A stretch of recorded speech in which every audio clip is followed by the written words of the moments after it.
Hi guys. இந்த மாரி September 9ல இருந்து ஏசியா கப் ஆரம்பிக்கிறாங்க. எ எ அ அ இந்த மாரி அது வந்து எ எ எ எ அது வந்து இந்த மாரி எ எ ஏசியா கப்னா இந்த மாரி இந்த மாரி ஏசியா கப்னா இந்த மாரி இந்தியா, ஆப்கானிஸ்தான், பாகிஸ்தான், ஸ்ரீலங்கா, பங்களாதேஷ் அண்ட் அப்புறம் ஹாங்காங், யுஏஇ அண்ட் ஒமான் அந்த மாரி எ எ எ எ எ எ எட் 8 டீம் வந்து எ எ ஆடுவாங்க. எ எ எ எ ஏஷி எ ஏசியா கப். அதுக்கான அ ஃபார்மேட் வந்து அ அ அதுக்கப்புறம் அதுக்கப்புறம் வர மேஜர் ஐசிசி இவென்ட்டோட அ ஃபோ ஓட ஃபார்மேட்டா தான் இருக்கும். ஸோ ஸோ ஸோ இந்த வருஷம் வந்து அ இந்த வருஷம் வந்து T20ல ஆடுறாங்க. அ அ அது மாரி ஏன்னா இந்த மாரி நெக்ஸ்ட் இயர் வந்து இந்தியால வந்து இந்தியால வந்து இந்தியால T20 வேர்ல்ட் கப் வரப்போகுது. ஸோ இந்த இந்த வருஷம் வந்து ஏசியா கப் வந்து uh to to be to be to be hosted by Dubai and அபுதாபி. அது அண்ட் அங்க வந்து இந்த மாரி யாரெல்லாம் போய் இந்த மாரி அங்க போய் வந்து இந்தியாவுக்கு ஆடிய எக்ஸ்பீரியன்ஸ் இருக்கு. ஏன்னா ஏசியா கப் 2021 வந்து இந்தியா அங்க தான் போய் ஆடணும். அவ்வளவா பெருசா போல இந்தியாவுக்கு. ஆனா பாகிஸ்தானுக்கு வந்து பாகிஸ்தானுக்கு அங்க போய் பாகிஸ்தானுக்கு ஆவரேஜா போச்சு அங்க போய். அ and a a a a and அதுக்கப்புறம் வந்து அ அதுக்கப்புறம் ஒரு டீம் ஸ்ரீலங்கா, ஆப்கானிஸ்தான், பங்களாதேஷ், அ இ அ ஹோ ஹோ ஹோ ஹோ ஹோ ஹோம் ஹோம் டீம் யுஏஇ அவங்க ஹோம் டீம் யுஏஇ அவங்க தான் ஒரு என்ன கேட்டா அவங்க தான் டார்க் ஹார்ஸ். அது மாரி ஏன்னா, அவங்களுக்கு வந்து அங்கேயே ஆடி எக்ஸ்பீரியன்ஸ் இருக்கும். ஸோ ஸோ ஸோ அதனால அவங்க என்ன கேட்டா அவங்க தான் டார்க் ஹார்ஸ். அது மாரி ஏன்னா, அ அ அ அ அ அங்க அந்த டீம்ல ஆடுற பிளேயர்ஸ் எல்லாம் வந்து வருஷம் வருஷம் அங்க வந்து ஐஎல் ஐஎல்டிடி ஐஎல்டி20ன்னு ஒரு அ இருக்கு லீக். ஸோ அந்த லீக்ல அவங்களுக்கு ஆடி வருஷம் வருஷம் ஆடி இந்த மாரி பிட்ச் எப்படி இருக்கும், அவுட்ஃபீல்டு இந்த மாரி இருக்கும். அவங்களுக்கு எக்ஸ்பீரியன்ஸ் இருக்கு. ஸோ என்ன கேட்டா அவங்க டார்க் ஹார்ஸ். அதுக்கப்புறம் ஒமான் ஒமான் ஒரு டீம். ஒமான்ல வந்து இப்ப பெருசா எதுவுமே வரல. அ அந்த ஒமான்ல ஆடுற பிளேயர்ஸும் போய் வெளில போய் அவ்வளோ இது வெளில போய் வேற எந்த லீக்ஸ்லயும் போய் ஆடல. அண்ட் அதுக்கப்புறம் பாகிஸ்தான். பாகிஸ்தானு பாகிஸ்தானு, ஆப்கானிஸ்தான், ஸ்ரீலங்கா, பங்களாதேஷ் எல்லாம் அ அ அப்புறம் இந்தியா. அண்ட் எனக்கு முதல்ல பாகிஸ்தான் டீம்ல எனக்கு ஒரு டவுட்டு. அவங்க ஸ்குவாட்ல வந்து அவங்க முதல்ல நசீம் ஷாவ அ அ டீம்ல சூஸ் பண்ணலாம் தெரியல. அ அவருக்கு இப்போ ஆஃப்லைன் அவ்வளவா ஃபார்ம் இல்ல. ஆனா நசீம் ஷான்னு அ அ நசீம் ஷாக்கு எக்ஸ்பீரியன்ஸ் இருக்கு. பிளஸ் வந்து அ அ அவர் வந்து கன்சிஸ்டன்ட்டா 140 போடுறவரு. ஸோ அந்த விக்கெட்ல வந்து அவருக்கு வந்து போன ஏசியா கப் வந்து லாஸ்ட் டைம் ஏசியா கப் வந்து அ அ அந்த துபாய் அண்ட் அ அ அ அ அபுதாபில வைக்கிறப்போ அவர் போனாரு. ஸோ அவருக்கு அந்த எக்ஸ்பீரியன்ஸ் இருக்கு. ஏன் இந்த மாரி அ அவர சூஸ் பண்ணலன்னு தெரியல. அதுக்கப்புறம் பாபர் அசாம், முகமது ரிஸ்வான் 2 பேரையும் உட்கார வச்சுட்டாங்க. அதுவும் புரியல. இந்த மாரி முக்கியமான டோர்னமெண்ட்ஸ்லாம் நீங்க முக்கியமான பிளேயர்ஸ எடுத்துட்டு போணும். அத விட்டா அவங்கள உட்கார வச்சுட்டீங்க. அது பாகிஸ்தான். அதுக்கப்புறம் ஆப்கானிஸ்தான். ஆப்கானிஸ்தான் வந்து சோ ஆப்கானிஸ்தான் என்ன கேட்டா வந்து மொத்த இன்டர்நேஷனல் இன்டர்நேஷனல் கிரிக்கெட்லயே வந்து என்ன கேட்டா அ அ அவங்க தான் அ அ அவங்க தான் இப்ப பாஸ்ட் 5 இயர்ஸ் வந்து இருக்கையில சூப்பரா இம்ப்ரூவ் பண்ணி வந்திருக்காங்க. அ போத் அவங்க பேட்டிங் தேர் தேர் பவுலிங். அ அ ஆப்கானிஸ்தானோட அ ஆப்கானிஸ்தானோட ஓட பெர்ஃபார்மன்ஸ் வந்து நம்ம வந்து 2024 டி20 வேர்ல்ட் கப்லயே பார்த்தோம். அவங்க வந்து செமிஃபைனல்ஸ் குவாலிஃபை ஆகி ஆஸ்திரேலியா தோற்கடிச்சாங்க. கிவீஸ தோற்கடிச்சுட்டாங்க. அண்ட் அதுக்கப்புறம் செமிஃபைனல்ஸ் வந்து சவுத் ஆப்பிரிக்கா கிட்ட இருந்து தோ தோ தோ தோ சவுத் ஆப்பிரிக்கா கிட்ட தோத்து போயிட்டாங்க. அந்த மேட்ச் மட்டும் அந்த மேட்ச் மட்டும் ஜெ ஜெ ஜெ ஜெயிச்சிரு அந்த மேட்ச் மட்டும் அவங்க ஜெயிச்சாங்கன்னா, அவங்க வந்து இந்தியா கூட ஃபைனல்ஸ் ஆடிருப்பாங்க. அ அந்த லெவல் வரைக்கும் வந்தாங்க அவங்க. அவங்க ப்ரூவ் பண்ணாங்க. இந்த மாரி அவங்க வந்து நோ மோர் அ அ அ அ அ அ அ அவங்க அதே மாரி நோ மோர் அண்டர் டாக்ஸ்ன்னு ப்ரூவ் பண்ணாங்க. ப்ரூவ் பண்ணி வந்தாங்க. ஸோ என்ன கேட்டா, இந்த வருஷம் ஏசியா கப்ல ஃபைனல்ஸ் வந்து இந்தியா வர்சஸ் ஆப்கானிஸ்தான் தான் இருக்க போகுது. அண்ட் அதுக்கப்புறம் அது வந்து ஏசியா கப். நம்ம அதுக்கப்புறம் அ டீம் இந்தியாவோட ஸ்குவாட் பார்க்கறதுக்கு முன்னாடி நம்ம வந்து அ கொஞ்சம் டாபிக் கிட்ட போற மாரி இருக்கும். கொஞ்சம் டாபிக் கிட்ட போற மாரி இருக்கும். அது மாரி ஏன்னா இந்த வருஷம் 2025ல வந்து அ அது போல ஏன்னா இந்த மாரி 2025ல அ 2025ல இந்த மாரி இது மாரி இது மாரி நெறைய பிளேயர்ஸ் வந்து இது மாரி ரிட்டயர் ஆயிட்டாங்க. ஸோ அவங்களுக்கான ஸ்மால் ஸ்மால் ட்ரிபியூட் மாரி பண்ணலாம்னு இருக்கேன். ரிட்டயர் ஆன பிளேயர்ஸ் பார்த்தீங்கன்னா, ஃபர்ஸ்ட் வர்றது வந்து மார்டின் மார்டின் கப்டில். அவர் வந்து அவர் வந்து அவர் வந்து முன்னாள் கிவி ஓப்பனிங் பேட்ஸ்மேன். அதுவும் அவர் வந்து 2015 வேர்ல்ட் கப்ல அடிச்சார் பாருங்க. ஒரு knock against west Indies 237 runs அடிச்சாரு. கண்ணிலே நிக்கிற அந்த நாக் வேற. செம்மையா பேட்டிங் ஆடுவாரு. இப்ப அவரும் எல்லா ஃபார்மேட்லயும் ரிட்டயர் ஆயிட்டாரு. அதுக்கப்புறம் தமீம் இக்பால். அவர் வந்து முன்னாள் Bangladesh one day captain. 3 years captain பண்ணாரு. நான் என்ன கேட்டா என்ன கேட்டா பங்களாதேஷ்லேருந்து வர அ அ பங்களாதேஷ் வர பங்களாதேஷ்லேருந்து வர வந்து பெஸ்ட் பேட்ஸ்மேன்னா என்ன கேட்டா அவர்தான். அது அவரு அவரு அவர் வேற லெஃப்ட் ஹேண்ட் பேட்ஸ்மேன் வேறயா. ஸோ அவர் ஆடுற ஷாட்லாம் கொஞ்சம் ஸ்லீக்கா இருக்கும். கொஞ்சம் கொஞ்சம் இன்னும் கொஞ்சம் ஆடுங்க ஆடுங்க ஆடுங்கன்னு கிக் கேட்கலாமான்னு தோணும். அந்த மாரி எலிகன்ட்டா இருக்கும். அவர் ஆடுற பேட்டிங். ஆனா இப்ப அவரும் ரிட்டயர் ஆயிட்டாங்க. அதுக்கப்புறம் இந்தியாலேருந்து வருவார். இந்தியாலேருந்து ஃபாஸ்ட் பாலர்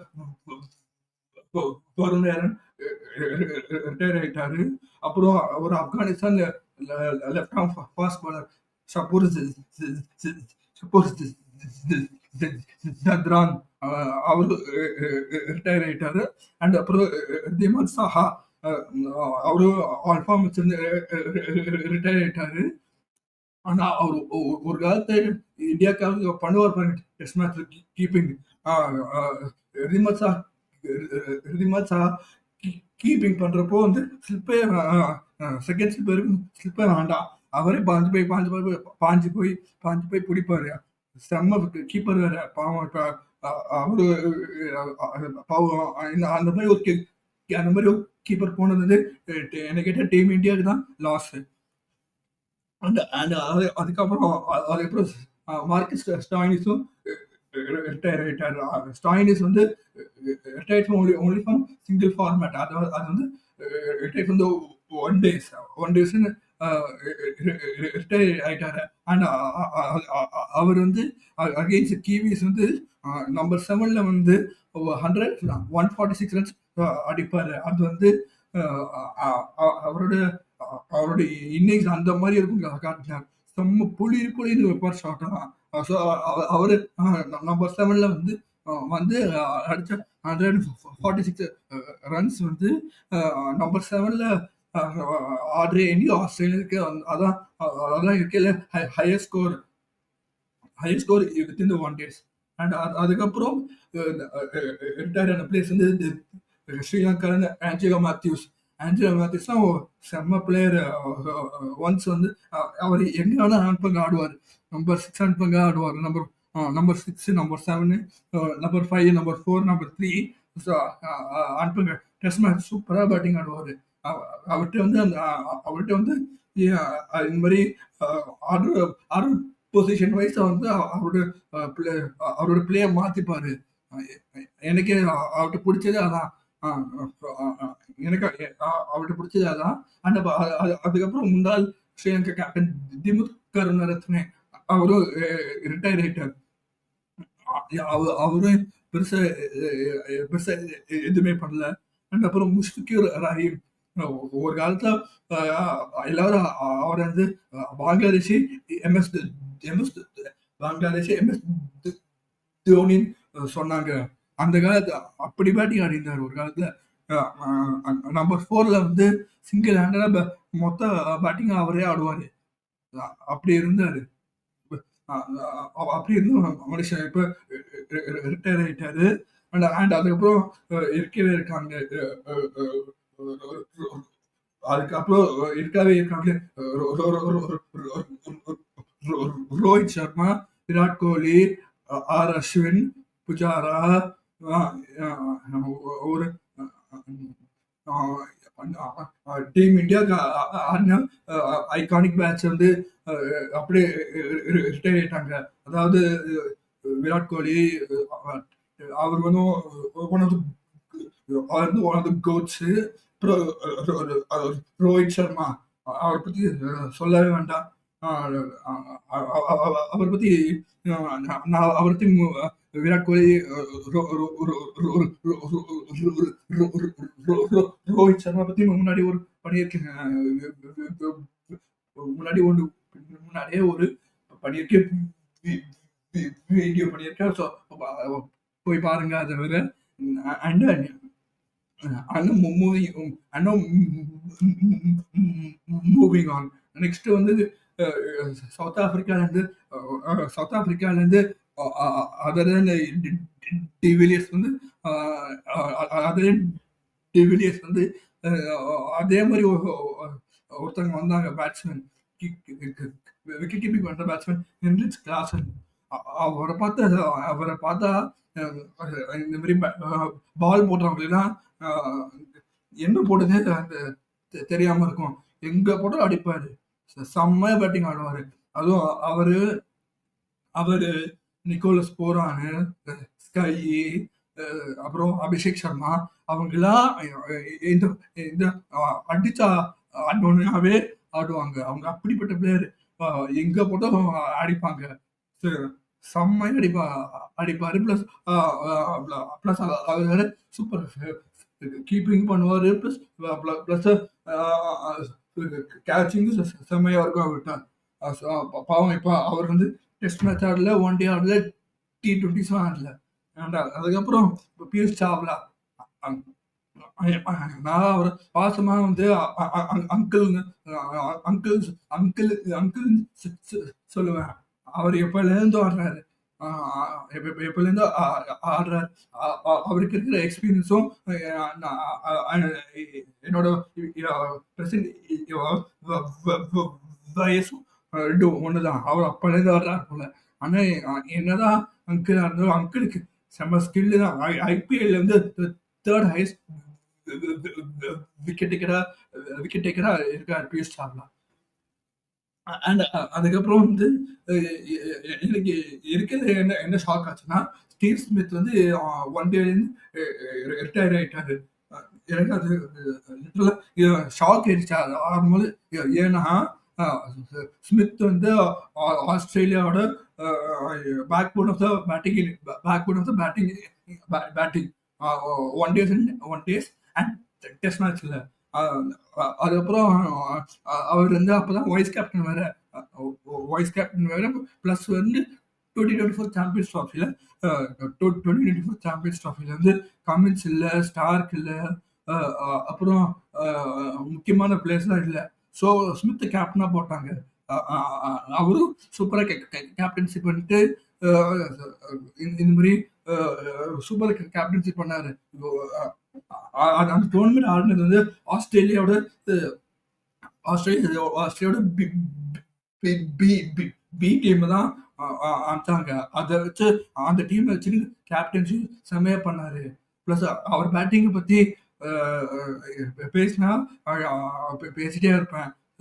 ஸோ இந்த மாதிரி அவர் வந்து இந்த மாதிரி ஒன் டேஸ் அவர் வந்து இந்த மாதிரி நான் ஒன் டேஸ் ப்ளே பண்ணலன்னு போயிட்டாரு. அதனால அதுதான் எனக்கு எனக்கு பெரிய ஷாக் ஆச்சு.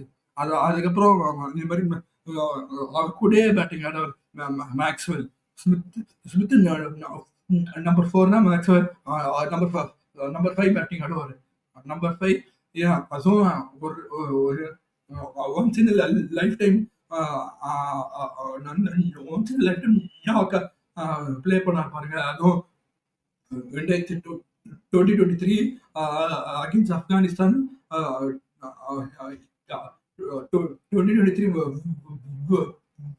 வேர்ல்ட் கப்ல வந்து அகேன்ஸ்ட் ஆப்கானிஸ்தான் அடிச்சார் பாருங்க. ஒரு டபுள் 100 ஒத்த கால ஆடினாரு. அவர் யாருன்னு அந்த காட்டினாரு. அதுக்கப்புறம் அவர் வந்து ஒன் டேஸ் ஆடலன்னு போயிட்டாரு. எனக்கு ஸ்மித் போனது, மேக்ஸ்வெல் போனது, போலார்டு போனது, பூரான் போனது, விராட் கோலி போனது, ஒரு ஹிட்மேன் போறது, மார்டின் மார்டின் கப்டில் போனது. இந்த மாதிரி பிளேயர்ஸ்லாம் இந்த மாதிரி பிளேயர்ஸை நீ இனிமேல் அவ்வளோவா பார்க்க முடியாதுன்னு பார்த்தா எனக்கே கொஞ்சம் இந்த மாதிரி ரொம்ப மிஸ்ஸிங்காக இருக்கு. அது மாதிரி ஏன்னா என்ன மாதிரி ஃபேன்ஸ் வந்து அவங்க பார்த்து வந்து அவங்கள பார்த்து தான் இந்த மாதிரி சைல்ட்ஹுட்லேருந்து அவங்கள தான் பார்த்து வந்தோம். அண்டு அது வந்து ட்ரிபியூட். அண்ட் அது பிறகு கமிங் பேக் டு த இருக்கிற முக்கியமான பாயிண்ட். ஏன்னா செப்டம்பர் 9 இந்த மாதிரி வேற டோர்னமெண்ட் வேற ஆரம்பிக்குது. இந்தியா வேற குரூப் ஏல போட்டாங்க. அதாவது இந்தியா வந்து யாரெல்லாம் ஆடுறோம்னா பாகிஸ்தான் ஆடுறோம், ஒமான் ஆடுறோம், யுஏஇ ஆடுறோம். அவங்க ஊர்ல போய் அவங்க ஆடுறோம். ஸோ அதுக்கான ஸ்குவாடை பார்க்கலாமா? அவங்க ஸ்குவாட்ல இருந்து அவங்க ஸ்குவாட்ல வந்து இப்போ யாரெல்லாம் இருக்காங்கன்னா அபிஷேக் சர்மா, சாம்சன், திலக் வர்மா, சூரியகுமார் யாதவ், சுமன் கில், हार्दिक पांड्या, शिवम दुबे, रिंकू सिंह, जितेश शर्मा, अक्षर पटेल, कुलदीप यादव, हर्षित राणा, वरुण चक्रवर्ती, जसप्रीत बुमराह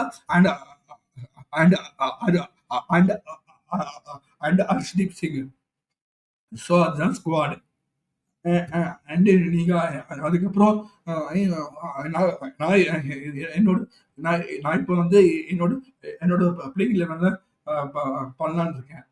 பிளேயிங் லெவன்ல வந்து ஓப்பனிங் அபிஷேக் சர்மா தான் ஓப்பனிங். அதுவும் அவர் இப்போ ப்ரெசென்ட் வந்து T20 ரேங்கிங்ல டாப்ல இருக்காரு. அது வந்து ஆடின 17 மேட்ச்ல வந்து 2 T20 100 வச்சிருக்காரு. 1 against Zimbabwe and 1 more England அடிச்சிருக்காரு.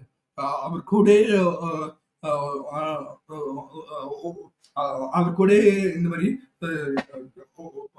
பேட்டிங் பார்ட்னர் வந்து என்ன கேட்டா சாம்சனே போடலாம். சுப்மன் கில் வந்து என்ன கேட்டா ஏன் ஒரு அவர் எங்கேருந்து வந்தாரு கில்லு, அவரை ஒழுங்கா இப்ப அவர் தான் டெஸ்ட் மேட்ச் கேப்டன். அவர் அப்படியே விட்டுருக்கலாம். அவர் ஏன் தேவையில்லாம T20ல போட்டாங்கன்னு புரியல. அவர்கிட்ட அவர் வந்து ஷீட் ஆங்கர். மேபி எனக்கு தெரிஞ்ச என்ன கேட்டா அவர் தான் என்ன கேட்டா அவர் தான் ஆங்கர் ரோல் அவர் தான் பண்ண போறாருன்னு தோணுது எனக்கு. முதல்ல ஏன் ஆங்கர் இருந்து எனக்கு முதல்ல ஏன் இந்த மாதிரி சுமன் கில் தேவையான புரியல. சுமன் கிலோட T20 ஸ்ட்ரைக் ரேட் வந்து 144 வச்சிருக்காரு. 144 வச்சிருக்காரு. அதை வச்சு நீங்க ஷீட் ஆங்கர் தான் ஆட முடியும். அ அ நீங்க அட்டாக்கிங் நீங்க அட்டாக்கா ஆடுற அவரு அட்டாக்கிங் வரும். ஆனா அ அட்டாக்கிங் வரும். ஆனா அவர் வந்து இந்த மாரி சாம்சன் சாம்சன விட பெட்டரா? சாம்சன் வந்து ஒரே வருஷத்துல வந்து அ அ ஒரே வருஷத்துல ட் ட் ட் 3 T20 இன்டர்நேஷனல் ஹண்ட்ரட்ஸ் வருது ஸ்கோர் பண்ணியிருக்காரு. அது வந்து after Rohit Sharma and SKY வந்து சாம்சன் தான் டீம் இந்தியாக்காக most number of T20 hundreds வந்து ஸ்கோர் பண்ணியிருக்காரு. ஸோ எனக்கு ஒரு கேள்விதான். சுப்மன் கில்லா சாம்சனா? என்ன கேட்டா கோவித் சாம்சன் கீப்பிங்கும் பண்ணுவாரு. இல்லைன்னா ஃபீல்டிங் கூட பண்ணுவாரு. அவ்வளோ மட்டமான ஃபீல்டர்லாம் இல்ல. அண்ட் அதுக்கப்புறம் நம்பர் திலக் வர்மா. அதுவும் அவர் தான் என்ன கேட்டா அந்த தேர்ட் ஆஃப் அந்த அந்த நம்பர் 3க்கு வந்து காம்படிஷன் கிடையாது. வேண்டவே வேண்டாம். திலக் வர்மா அப்படியே போட்டுருங்க. அது மாதிரி ஏன்னா அகேன்ஸ்ட் போன வருஷம் அகேன்ஸ்ட் சவுத் ஆப்பிரிக்கா வந்து அவங்க ஊர்ல போய் back to back T20 hundreds score பண்ணாங்க. அதுவும் இங்க ஜோஹானஸ்பர்க்ல அண்ட் செஞ்சுரியன்ல அங்க அங்க அங்க அங்க பேட்டிங் ஆடுறது ரொம்பவே கஷ்டம். அது ஏன்னா பால் கண்ணா பின்னான்னு பவுன்ஸ் ஆகும். ஆனா அவர் அங்கேயும் போய் பேட்டிங்கும் ப்ளே பண்ணி அங்க பேக் டு பேக் ஹண்ட்ரட்ஸ் வச்சிருக்காரு. ஸோ என்ன கேட்டா நம்பர் 3 ஸ்லாட் அவருக்கு. அப்புறம் அதுல நம்பர் 3க்கு அப்புறம் நம்பர் 4 என்ன கேட்டா கேப்டன் ஸ்கை அப்படியே போட்டிருக்கு. அவரு கேப்டன்சி சூப்பரா பண்றாரு. பிளஸ் பேட்டிங் வந்துடும் ஒரு டைம்க்கு. அப்புறம் நம்பர் 5 என்ன கேட்டா நம்பர் 5 மோஸ்ட்லி இவர் தான் ஹர்திக் பாண்டியா தான் நம்பர் 5. அவர் பேட்டிங் பண்ணுவாரு, பவுலிங் பண்ணுவாரு, ஃபீல்டிங் சூப்பரா பண்ணுவாரு. அதுவும் அகேன்ஸ்ட் பங்களாதேஷ் வந்து இந்தியா பங்களாதேஷ் போன வருஷம் டெல்லியில வந்து பங்களாதேஷ் பேட்டிங்ல ஒரு கேட்ச் பிடிச்சாரு பாருங்க. பறந்து போய் பிடிச்சாரு. லிட்டரலா ஃப்ளைங்னா ஃப்ளைங். அவரோட கை கால் ரெண்டுமே காத்துல வச்சுட்டு பிடிச்சாரு ஒரு பாருங்க ஒரு கேட்ச். அந்த கேட்ச மறக்கவே முடியாது. ஸோ என்ன கேட்டா பாண்டியா தான் இருக்கணும். பாண்டியா இல்லாம நீங்க ஏசியா கப் வந்து ப்ளே பண்ண வேண்டாம். பாண்டியா ஏன்னா ஏன்னா பாண்டியா தேர்ட் சீமர் வேற. அண்ட் அதுக்கப்புறம் நம்பர் 6 வந்து என்கிட்ட ரிங்கு சிங்க போடலாம். அதுவும் அவர் மெச்சூரியாவும் பேட்டிங் ஆடும். பிளஸ் அவருக்கு அடிக்கவும் வரும். அகேன்ஸ்ட் கேகேஆர் வந்து against for playing for KKR against GT வந்து ஒரே ஒரு 5 சிக்ஸர் அடிப்பார் பாருங்க கடைசி ஓவருங்க. அந்த பேட்டிங்கே போதும். அவர் அப்படி டீம்ல போடலாம். நம்பர் 6ல நம்பர் 7ல ஜிதேஷ் சர்மா அப்படியே போடுங்க. ஏன்னா நான் என்ன பண்ணுவேன்னா சாம்சன் வந்து கீப்பிங் பண்ண வேண்டாம். அவரை வந்து அவர் கேட்சிங் அமைச்சிட்டு அப்புறம் அவர் கேட்சிங் அமைச்சிட்டு ஜிதேஷ் சர்மா கீப்பரா போட்டுருங்க. ஏன்னா அவர் ஜிதேஷ் செம்ம ஃபார்ம்ல இருக்காரு. அந்த ஃபார்ம் அப்படியே டீம் இந்தியாவுக்கு ஆடினா செம்மையா இருக்கும். ஃபினிஷிங் பாருங்க. ஹர்திக்கு, ரிங்கு, ஜிதேஷ் சர்மா பால் மட்டும் கொஞ்சம் பால் அப்படியே பேட்டிங் வச்சுன்னா வச்சு கரைஞ்சிருவாங்க 3 பேர் சேர்ந்து. அதுக்கப்புறம் நம்பர் 8ல அக்ஷர் லெஃப்ட் ஆர்ம் ஸ்பின்னர் வேற நம்பர் 8ல அக்ஷர். அப்புறம் நம்பர் 9ல இருக்கவே இருக்கார் சிங்கு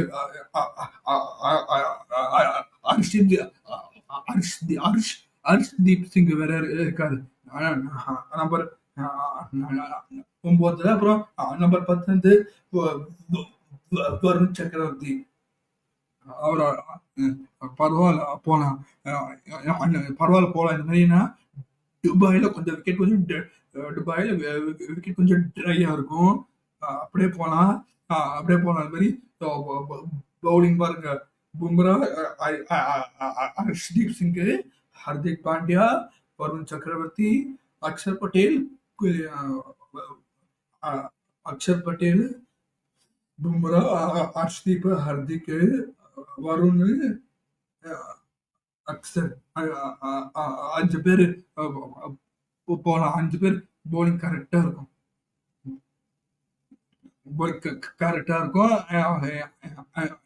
அண்ட் அதுக்கப்புறம் இந்த டீம்ல இந்த டீம்ல ஒரே ஒரு பிரச்சனை என்னன்னா ஓப்பனிங் பார்க்கணும். கில்லா, சாம்சன், கில்லா அதை மட்டும் தான் அவங்க டிசைட் பண்ணும். ஏன்னா பாக்கியெல்லாம் சார்ட்டடு சார்ட்டடு. ஏன்னா பும்ரா, அர்ஷதீப் வந்து பவர் பிளேல போட்டுருவாங்க. அண்ட் அதுக்கப்புறம் சக்கரவர்த்தி வேற இருக்காரு, அக்ஷரும் இருக்காரு. ஸோ அதுக்கப்புறம் வேணா ஹர்திக் பாண்டியா யூஸ் பண்ணலாம். ஸோ போலிங்கும் பரவாயில்ல பண்ணிடலாம். டீம் இந்தியாவுக்கு இருக்க காம்படிஷன் கொஞ்சம் பாகிஸ்தான் தான். அவ்வளோதான். பாகிஸ்தான், ஆப்கானிஸ்தான் தான். 2 பேர் தான். என்ன கேட்டா மோஸ்ட்லி டீம் இந்தியா தான் அந்த மாதிரி இந்த வருஷமும் ஏசியா கப் அடிச்சு டிராஃபி ரீடைன் பண்ண போறோம்னு தோணுது. தேங்க்யூ ஃபார் வாட்சிங். Please like, share and subscribe.